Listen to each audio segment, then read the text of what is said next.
bonjour à toutes et à tous. Oh, comme j'aime la parole de Dieu. Ce matin, j'ai été bénie par un texte et je voudrais vous le partager parce que nous sommes un peuple en marche et nous avons besoin des uns des autres pour continuer, pour nous exhorter les uns les autres. Et j'ai trouvé dans le livre de Samuel 9, une histoire qui m'a marquée. L'histoire que quand Dieu fait des promesses, quand Dieu dit quelque chose, il va jusqu'au bout pour nous retrouver et pour remettre sa faveur sur nous. Et cette histoire, c'est l'histoire du fils de Jonathan, Méphibosheth. Le fils qui a été pris par la nourrice, qui l'a laissé tomber en s'enfuyant, en prenant la fuite, et il est resté estropié des deux pieds. Alors qu'il a été laissé tomber, il est parti se cacher dans la maison d'Amiel, de Makir. Makir à Amiel, il est parti là-bas, on l'a caché là-bas pour le préserver de la mort. Mais il a été laissé tomber, il est blessé. Et souvent, on nous laisse tomber, on est blessé, et puis on ne sait plus où aller. Mais le roi David demande à Tsiba, qui est un ancien serviteur de la maison de Saül, reste-t-il quelqu'un de la maison de Jonathan? Reste-t-il quelqu'un de la maison pour que je lui fasse du bien? Et c'était le message que je voudrais vous dire ce matin. Quand je l'ai lu ce matin, pour vous, auditeurs, je pensais à vous. Peut-être que vous avez été laissé tomber, peut-être que vous avez été abandonné, peut-être que votre marche a été arrêtée, vous avez eu les pieds perclus et vous n'avancez plus et vous êtes complètement découragé. Mais voilà que le roi, le père, envoie un messager en demandant, reste-t-il quelqu'un de la maison de Jonathan pour lui faire du bien? Oh, Tsiba qui représente l'Esprit Saint qui vient vous dire ce matin, oh, est-ce qu'il reste quelqu'un qui a été béni par mon père autrefois, qui a abandonné, qui a été laissé tomber, que sa marche a été abîmée, que les pieds sont perclus? Je voudrais lui faire du bien.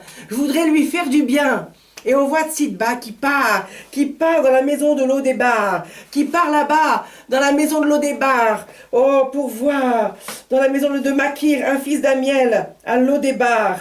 Le roi David l'envoyait donc chercher à Lodébar, dans la maison de Makir. Et voilà qu'il nous est dit que Méphibosheth a pris peur. Il a dit, mais qu'est-ce que le roi veut de moi? Moi, un chien mort, je suis rien du tout. Et peut-être que tu te dis, mais moi, je suis un chien mort, je suis plus rien du tout. J'ai plus d'étiquette religieuse, j'ai tout perdu dans ma marche, je suis tombée, je suis perclus, j'ai mal. Mais Tsiba est là pour t'emmener vers le roi. Le Saint-Esprit te rappelle ce matin que tu as ta place dans la maison du roi. Tu as ta place, tu dois revenir. Reviens, il t'appelle. Et alors que c'est vrai que Méphibosheth a pris peur. Mais voilà, qu'est-ce que lui dit le roi? Oh, qu'est-ce que j'aime ce que lui dit le roi. Ne crains pas. N'aie pas peur. Voilà ce qu'il te dit ce matin. Ne crains pas, n'aie pas peur. Je veux te redonner ce qu'on t'a volé. Il nous a dit que le roi lui dit, je vais te redonner les terres qu'il a appartenaient à ton grand-père Saül, au roi. Quant à toi, tu mangeras tous les jours à ma table. Oh. Est-ce que tu comprends ce message pour toi ce matin? Toi qui m'écoutes. Tu es peut-être perclus des pieds, peut-être que tu es abîmé par les choses de la vie, peut-être que tu as mis les pieds là où il ne fallait pas, peut-être qu'on t'a fait fuir, on t'a traîné pour t'emmener en dehors du plan de Dieu, et on t'a laissé tomber, maintenant tu ne sais plus où aller. Je voudrais te dire que le Saint-Esprit, que Dieu envoie Tsiba, que Dieu envoie le Saint-Esprit pour te dire, reviens, je veux te redonner les promesses qui ont été données sur ta vie. Reviens, tu es un héritier, co-héritier avec Christ. Alors tu as mal, alors tu as peur, tu te sens comme un chien mort, tu te sens complètement ruiné dans ton être intérieur. Il y a ta place à la table du roi. Il y a ta place à la table du roi. Il veut te redonner ton territoire. Ça veut dire, il veut te redonner là où tu as mis ton pied, où tu dois exercer ta vie, où tu dois manifester l'amour de Dieu autour de toi. Oh, bien-aimé, comme c'est bon de voir que cette parole est inspirée pour nous, pour chacun de nous. Et quand on la prend au sérieux et quand on croit cette parole, c'est une histoire pour nous servir d'exemple. Commençons à nouveau à écouter la voix. Si Si le Saint-Esprit vient te dire, n'aie pas honte de ce que tu as fait, n'aie pas honte où tu en es arrivé, mais commence à écouter la voix du Seigneur qui te dit, n'aie pas peur. N'aie pas peur, je te veux que du bien, je veux te redonner, je veux te redonner, je veux te redonner un travail, je veux te redonner ton identité, je veux te redonner une sécurité en moi, je veux te redonner de l'assurance, je veux te redonner ce qu'on t'a volé, ce qu'on t'a fait croire que c'était pas pour toi. Non, tu es héritier, héritier du grand roi. David a dit, il reste-t-il quelqu'un pour que je lui fasse du bien? Le Seigneur te dit ce matin, j'aurais tellement trouvé quelqu'un pour lui mettre ma faveur, pour lui redonner les terres qu'on lui a volées, pour lui redonner l'autorité qu'il avait en moi. Oh, bien-aimé, alors tu écoutes ce message. Il est court à la fois, mais tellement incisif, tellement percutant, que moi, quand je l'ai lu, je me suis dit, oh Seigneur, je crois que tu m'invites à ta table tous les jours.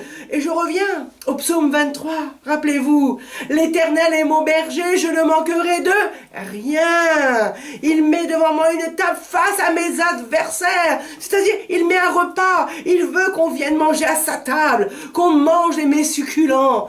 Et oui, le bonheur et la grâce m'accompagneront tous les jours de ma vie. J'habiterai dans la maison du Seigneur. Oh, mes bien-aimés, oh, soyez rassasiés. Peut-être que je vous dis, peut-être que vous avez été déçus, et j'ai été déçu, et on sera encore déçus par les uns et les autres. Mais lui nous invite toujours. Il envoie un serviteur pour nous dire, il envoie son serviteur, il envoie le Saint-Esprit, le Paraclet, pour te dire ce matin, pour te dire, reviens, n'aie pas peur, je veux te faire du bien. Ce qui était pour toi est pour toi. Ce qui était prévu pour toi, c'est pas pour les autres, c'est pour toi. Et tu vas manger à ma table. Et les tiens seront rassasiés. Il nous est dit que les fils de Méphibosheth aussi ont été rassasiés. Tous ceux qui vont t'entourer vont avoir la bénédiction qui vient sur toi, sur eux. Parce que lorsqu'on est béni, on arrose les autres. Quand on est réjoui, on réjouit les autres. Quand on est renouvelé, on renouvelle les autres. Et après, on ne s'entretient plus par le négatif, on ne s'entretient plus par les critiques, on s'entretient parce que Dieu a fait dans nos vies, parce que Dieu a ramené la vie. Oh mes bien-aimés, je voudrais qu'en écoutant ce message, vous puissiez mettre à la place de Méphibosheth votre prénom et dire le Saint-Esprit m'appelle à reprendre mon héritage, à reprendre confiance, à reprendre un espoir et à manger le pain qui représente la vie, le vin qui est le sang versé, ce repas que le Seigneur nous a dit de prendre jusqu'à son retour. Oh mes bien-aimés, revenez, écoutez la voix du Saint-Esprit, écoutez comme Sidba est venu. Méphibosheth a eu peur, mais là il s'est présenté parce que c'était un ordre divin.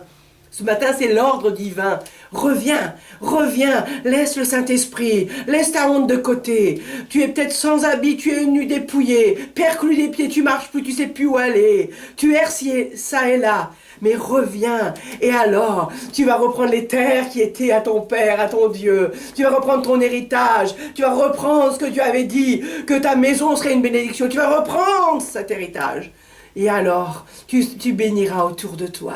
Que le Seigneur vous bénisse. Seigneur, bénis ceux qui ont été perclus. Bénis ceux qui sont tombés. Bénis ceux qui ont été découragés, qui ont été mis sur une mauvaise voie, qui ont été abandonnés par la nourrice en chemin. Et Seigneur, tu envoies ton Saint-Esprit. Ramène-les à ta table. Ramène-les pour retrouver leur héritage. Dans le nom de Christ Jésus. Amen.